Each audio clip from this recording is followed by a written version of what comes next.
Hello বন্ধুরা, আজকে নিয়ে এসেছি আবার একটা স্পেশাল দিনের স্পেশাল রেসিপি, যেটা আমি খুবই কম করি কিন্তু খেতে খুব সুস্বাদু আর একটু খরচও আছে। প্রথমে আমি 2 প্যাকেট দুধ নিয়ে দুধটাকে ক্ষীর করে নেব।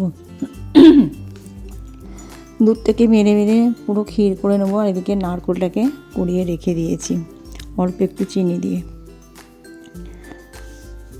এরপর দুধটাকে আস্তে আস্তে মেরে মেরে একবারে চাপা চাপা মতো ক্ষীর করে নিলাম। ক্ষীরের মধ্যে দিয়ে দিলাম 2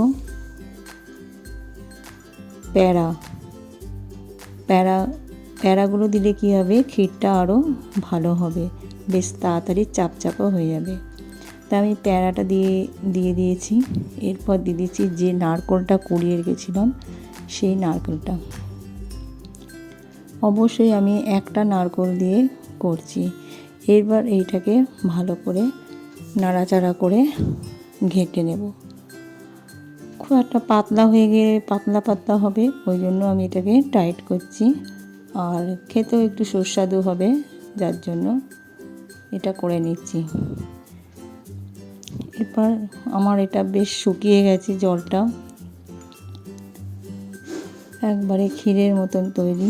খুব সুন্দর, জিনিসটা দেখে তো বুঝতেই পারা যাচ্ছে যে খেতে ভালো হয়েছে, আর বলার কিছু নেই। যাই হোক, এরপর আমি দিয়ে দিচ্ছি এলাচ গুঁড়োটা একসাথে মিশিয়ে দিলাম।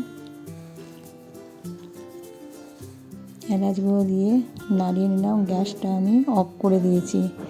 এরপর এগুলো আমি গোল গোল করে পাকিয়ে নিচ্ছি, যে যেমন পারবে শেপে করবে। আজকে এখানে শেষ করলাম, ফিরে আসছি আবার একটা নতুন রেসিপি নিয়ে।